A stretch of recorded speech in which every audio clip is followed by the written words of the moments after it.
प्रधानमंत्री ने अर्थव्यवस्था को गति देने के लिए 20 लाख करोड़ रुपए के विशेष आर्थिक पैकेज की घोषणा की।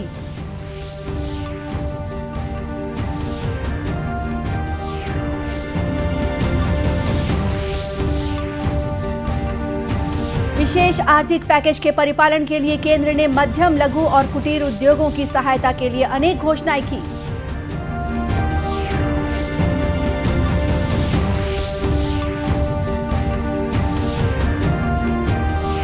प्रदेश में 21 मई से शुरू होगी राजीव गांधी किसान न्याय योजना, राज्य कैबिनेट ने लिया निर्णय।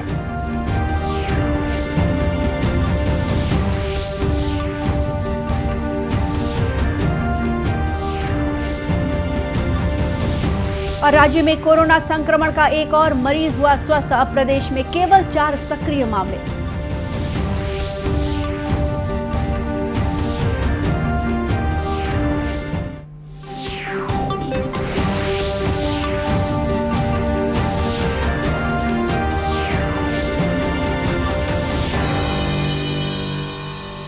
नमस्कार, आप देख रहे हैं दूरदर्शन समाचार। मैं हूं गोपा सान्याल। अब समाचार विस्तार से।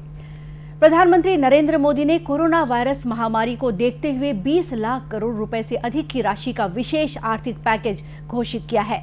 राष्ट्र के नाम संदेश देते हुए प्रधानमंत्री ने कहा कि इस पैकेज से देश की आबादी के हर वर्ग को राहत मिलेगी।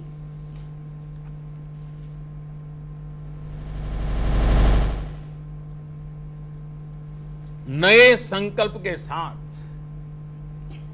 मैं आज एक विशेष आर्थिक पैकेज की घोषणा कर रहा हूं।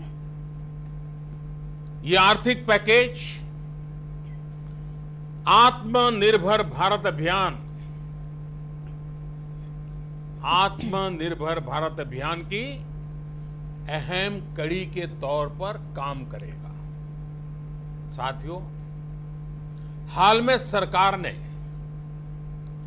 कोरोना संकट से जुड़ी जो आर्थिक घोषणाएं की थी, जो रिजर्व बैंक के फैसले थे और आज जिस आर्थिक पैकेज का ऐलान हो रहा है, उसे जोड़ दें तो ये करीब करीब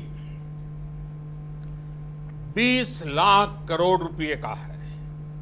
20 लाख करोड़ रुपए का है। ये पैकेज भारत की जीडीपी का करीब करीब 10% है। इन सबके जरिए देश के विभिन्न वर्गों को आर्थिक व्यवस्था की कड़ियों को 20 लाख करोड़ रुपए का संबल मिलेगा, सपोर्ट मिलेगा। 20 लाख करोड़ रुपए का एक पैकेज 2020 में देश की विकास यात्रा को 20 लाख 2020 में आत्मनिर्भर भारत अभियान को एक नई गति देगा।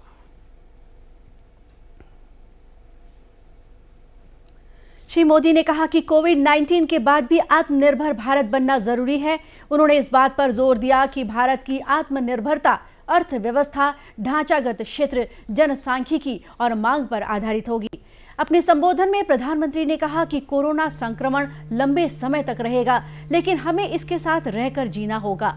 श्री मोदी ने यह भी कहा कि लॉकडाउन का 4था चरण अब अलग होगा और इसके लिए नए नियम होंगे। लोगों को 18 मई से पहले इस बारे में अवगत करा दिया जाएगा। प्रधानमंत्री द्वारा की गई घोषणा के परिपालन में अब से थोड़ी देर पहले केंद्रीय वित्त मंत्री निर्मला सीतारमण और केंद्रीय वित्त राज्य मंत्री अनुराग ठाकुर ने नई दिल्ली में एक पत्रकार वार्ता को संबोधित करते हुए मध्यम, लघु और कुटीर उद्योगों की सहायता के लिए अनेक घोषणाएं की।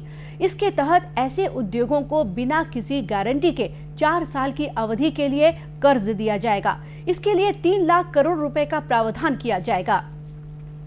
इस ऋण में ऐसे उद्योगों को पहले 12 महीने मूलधन या ब्याज नहीं चुकाना होगा। इससे करीब 45 लाख लघु और कुटीर उद्योगों को फायदा पहुंचेगा।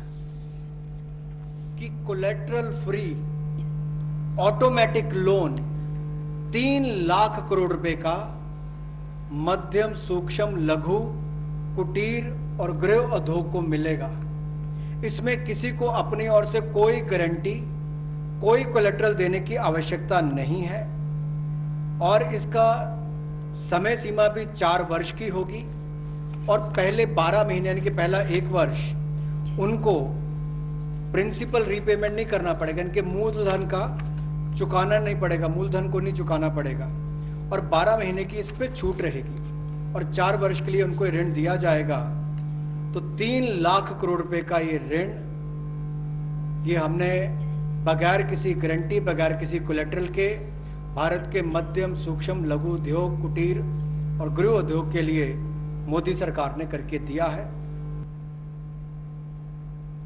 केंद्रीय मंत्री ने यह भी बताया कि सरकार ने लघु, मध्यम और कुटीर उद्योगों को राहत देते हुए उनकी परिभाषा को संशोधित किया है और उसमें निवेश तथा टर्नओवर की सीमा में बदलाव किया गया है। केंद्र सरकार ने नौकरी पेशा लोगों को राहत देते हुए 15,000 से कम वेतन पाने वाले कर्मचारियों के अगस्त महीने तक की ईपीएफ की राशि देने की घोषणा भी की। वहीं वित्त मंत्री ने आयकर दाताओं को राहत देते हुए वर्ष 2019-20 के आयकर रिटर्न भरने की तारीख 30 नवंबर तक बढ़ा दी है। इधर छत्तीसगढ़ में भी सूक्ष्म और लघु उद्योगों के तहत कोविड आधारित उद्यमों को प्रोत्साहित किया जा रहा है। सूक्ष्म, लघु और मध्यम उद्यम एमएसएमई के निदेशक राजीव एस ने बताया कि ऐसे उद्योगों को बढ़ावा देने के लिए अलग से एक सेल का गठन किया गया है। या कोविड से रिलेटेड जो इक्विपमेंट है, जो हॉस्पिटल्स वगैरह में लगते हैं, ये इन सब के लिए भी हम हमारे यहाँ पे उद्योगों को प्रोत्साहित किया है और काफ़ी उद्योग आपने अभी हमारा एक कोविड को से रिलेटेड प्रोक्योरमेंट के लिए, पूरा देश भर में प्रोक्योरमेंट के लिए अलग से एक सेल हमने खोला था। उस पर हमारे नोडल अधिकारी जो है, हमारे कार्यालय में भी नोडल अधिकारी था, जिन्होंने लाइजनिंग करके अलग अलग केमिकल्स का ज़रूरत है, इक्विपमेंट्स का ज़रूरत है, इन सब का भी हमने यहाँ पे उद्योगों को प्रोत्साहित किया है और डायरेक्टरेट ऑफ इंडस्ट्रीज में एक अलग से एक सेल स्थापित किया गया है। श्री राजीव ने बताया कि कोरोना महामारी को देखते हुए उद्यमियों की मदद के लिए चैंपियन एमएसएमई सेल का गठन भी किया गया है। गौरतलब है कि कोरोना संक्रमण के फैलाव को रोकने के लिए मास्क और सैनिटाइजर सहित अन्य कई चीजों की मांग बढ़ी है। प्रदेश में फसल उत्पादन को प्रोत्साहित करने और कृषि आदान सहायता के लिए राजीव गांधी किसान न्याय योजना शुरू की जाएगी। राज्य कैबिनेट की बैठक में आज इस योजना के प्रस्ताव का अनुमोदन किया गया। 21 मई को इस योजना का शुभारंभ होगा। बैठक में लिए गए निर्णय के अनुसार इस योजना के तहत खरीफ फसल के लिए पिछले वर्ष पंजीकृत और उपार्जित रकबे के आधार पर धान, मक्का और गन्ने की फसल के लिए 10,000 रुपए प्रति एकड़ की दर से राशि दी जाएगी। ये सहायता अनुदान राशि सीधे किसानों के खाते में हस्तांतरित की जाएगी। वहीं राज्य सरकार ने उत्कृष्ट हिंदी और अंग्रेजी माध्यम के स्कूलों का संचालन पंजीकृत सोसाइटी के माध्यम से करने का निर्णय लिया है। इसके तहत सभी जिला मुख्यालय, नगर पालिका और नगर निगम क्षेत्र में कम से कम एक स्कूल खोले जाएंगे। साथ ही मंत्रिमंडल ने प्रदेश में बायो एथेनॉल इकाइयों की स्थापना के लिए विशेष प्रोत्साहन पैकेज का अनुमोदन किया। वहीं राज्य मंत्रिमंडल ने प्रदेश के लिए पिछड़ा वर्ग की समेकित सूची अधिसूचित करने का फैसला लिया है। साथ ही राज्य खाद्य सुरक्षा अधिनियम के राशन कार्ड धारियों को चना या चना दाल के वितरण का अनुमोदन किया गया। राज्य सरकार ने प्रदेश में लॉकडाउन के कारण यात्री बस, मालवाहक और सिटी बसों के साथ स्कूल बसों के मासिक या त्रैमासिक कर आंशिक छूट के साथ जमा करने की अवधि 30 जून तक बढ़ा दी है। मंत्रिमंडल ने नजूल के स्थायी पट्टे की भूमि को फ्री होल्ड किए जाने के प्रावधानों का सशर्त अनुमोदन किया। राज्य मंत्रिमंडल ने लॉकडाउन की वजह से प्रदेश में सामान्य परिवारों को भी सार्वजनिक वितरण प्रणाली के तहत आयोडीन युक्त नमक रियायती कीमतों पर देने का निर्णय लिया है। राज्य सरकार ने जमीनों की खरीदी बिक्री की शासकीय गाइडलाइन की दरों में 20% की छूट की अवधि पूरे वर्ष के लिए बढ़ा दी है और इसके अलावा प्रदेश में देशी और विदेशी शराब की बिक्री पर विशेष कोरोना शुल्क लगाया जाएगा, जिसके तहत देशी शराब पर 10 रुपए प्रति बोतल और सभी प्रकार की विदेशी शराबों पर फुटकर विक्रय कीमत की 10% की दर से ये शुल्क लिया जाएगा। लॉकडाउन की अवधि में आज पहली बार नई दिल्ली से स्पेशल राजधानी एक्सप्रेस रायपुर पहुंची। रेलवे प्लेटफॉर्म पर यात्रियों की स्वास्थ्य, थर्मल स्क्रीनिंग और पल्स ऑक्सीमीटर जांच के लिए स्वास्थ्य विभाग की टीमें तैनात थीं। सभी यात्रियों ने कतार में लगकर सोशल डिस्टेंसिंग का पालन करते हुए अपनी जांच कराई। इस दौरान यात्रियों को 14 दिन तक होम क्वारंटाइन में रहने और कोरोना से बचाव संबंधी सभी निर्देशों का पालन करने की हिदायत दी गई। साथ ही सभी यात्रियों के हाथों में होम क्वारंटाइन का स्टैंप भी लगाया गया। यहां पहुंचने वाले यात्रियों ने रेलवे स्टेशन में की गई व्यवस्था की सराहना की। इंदौर से आया हूँ, वहाँ 40 दिन के आसपास। यहाँ पे जांच बहुत अच्छी हुई है, जो भी सारा प्रोसेस था वो सारा चीज़ किया गया है। यहाँ पे इसने ये सील भी लगाया 27 दिन तक 14 दिन क्वारंटाइन करने के लिए हमको बोला गया। रायपुर रेलवे स्टेशन से यात्रियों को शहर के विभिन्न स्थानों तक पहुंचाने के लिए नगर निगम की ओर से बसों की व्यवस्था भी की गई थी। वहीं राज्य के छोटे और मझोले उद्योगों में एक बार फिर से कामकाज शुरू हो गया है। इससे मजदूरों को भी काफी राहत मिली है। भिलाई औद्योगिक क्षेत्र में स्थित मिनी स्टील प्लांट सहित अन्य उद्योगों में बीते 8 मई से उत्पादन शुरू हो गया है। औद्योगिक क्षेत्र छावनी स्थित एक कंपनी के निदेशक संदीप अग्रवाल ने बताया कि कार्यस्थल पर लॉकडाउन और कोरोना से बचाव के सभी नियमों का पालन किया जा रहा है। वर्तमान परिस्थिति में गवर्नमेंट के आदेश के बाद में हमने अपना उत्पादन वापस स्टार्ट किया है, लेकिन धीरे धीरे जैसे डिमांड एंड सप्लाई और सब चीज़ों को देखते हुए मजदूरों का पलायन भी बहुत हुआ इस बीच में, तो अभी करीब 30-40% लेबर वापस आ गई है। हमारे यहाँ करीब 500 लोगों की स्ट्रेंथ थी, जिसमें करीब 150-200 मजदूर अभी वापस काम में आने लग गए हैं। स्थिति सामान्य हो रही है, लोग सोशल डिस्टेंसिंग का फॉलो कर रहे हैं। हम भी अपने प्लांट में सारे गवर्नमेंट के जितने दिशा निर्देश हैं, जैसे कि हैंड वॉश करना, सैनिटाइजेशन करना, सैनिटाइजेशन टनल से निकालना लोगों को और उनको सोशल डिस्टेंसिंग के बारे में अवगत कराते रहना। इसके साथ साथ हमने आरोग्य सेतु ऐप इनको मैंडेटरी किया है कि आप लोड करिए जिसके पास भी स्मार्टफोन है, और उन सबसे हमने एक शपथ पत्र पे लोड कराने के बाद ऐप में इंस्टॉल कराने के बाद उसमें साइन भी करवाते हैं। तो हम इन सब चीज़ों को फॉलो अप कर रहे हैं। अब धीरे धीरे जैसे जैसे डिमांड, सारे स्टेट्स खुलेंगे, क्योंकि जितने नेबरिंग स्टेट्स हैं यहाँ पे सभी जगह पे स्थिति बहुत ख़राब है कोविड की। छत्तीसगढ़ में कंपैरेटिवली कम है, तो इसको देखते हुए जैसे जैसे डिमांड आएगी अब वैसे वैसे हम भी अपनी उत्पादन क्षमता वापस पटरी पे लेके आएंगे। कंपनी में काम करने वाले मजदूरों ने कहा कि महामारी के इस संकट काल में प्रबंधन की ओर से उनके वेतन, खान-पान और कोरोना से बचाव के उपायों के लिए सभी व्यवस्थाएं की गई हैं, जिससे उन्हें किसी तरह की परेशानी नहीं हुई।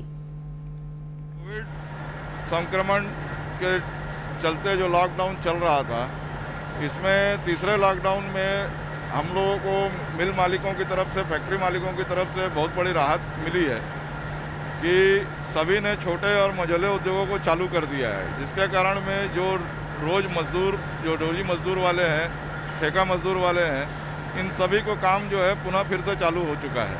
मैं ओपी शाह, इस प्लांट के कर्मचारी। सारा विश्व अभी कोरोना के मरीज जूझ रहा है, हमारा प्लांट भी उसमें जूझता रहा है, लेकिन इस विकट परिस्थिति में हमारे मैनेजिंग डायरेक्टर ने वर्करों के लिए बहुत ही अच्छा संसाधन का उपयोग करवाया। उन्होंने भोजन की व्यवस्था कराई, सैलरी की व्यवस्था करवाई और इतना अच्छा व्यवस्था कराया कि हमारे वर्कर्स कहीं जा नहीं पाए। इनके साथ हमेशा जुड़े रहे। आज हमारा प्लांट चालू है और सारे डिपार्टमेंट में सैनिटाइजर की व्यवस्था की गई है, गेट पे व्यवस्था की गई है, सोशल डिस्टेंसिंग की व्यवस्था की गई है, नकाब की व्यवस्था की गई है, मास्क की व्यवस्था की है। इन औद्योगिक इकाइयों में दूसरे राज्यों के मजदूर भी काम पर लगे हुए हैं। राज्य में कोरोना संक्रमण का एक और मरीज स्वस्थ हो गया है। यह मरीज कवर्धा का रहने वाला है। इस तरह अब प्रदेश में केवल 4 सक्रिय मामले रह गए हैं। एम्स प्रबंधन ने सोशल मीडिया में इसकी पुष्टि की है। प्रदेश में कोरोना संक्रमण के 90% मामले ठीक हो रहे हैं। एम्स रायपुर के विशेषज्ञों ने बताया कि अब तक आए मामलों में वायरस का लोड कम था। यही वजह है कि ये मरीज तेजी से स्वस्थ हो गए। एम्स के चिकित्सकों के अनुसार शेष बचे 4 मरीज भी जल्द ही स्वस्थ हो जाएंगे। वहीं सोशल मीडिया में स्वास्थ्य मंत्री टीएस सिंहदेव ने बताया कि प्रदेश में कोरोना संक्रमण से अब तक किसी भी व्यक्ति की जान नहीं गई है। अब तक पाए गए कुल 59 मामलों में से 54 लोग स्वस्थ हो चुके हैं। और इसी के साथ ये समाचार बुलेटिन यही समाप्त हुआ। नमस्कार।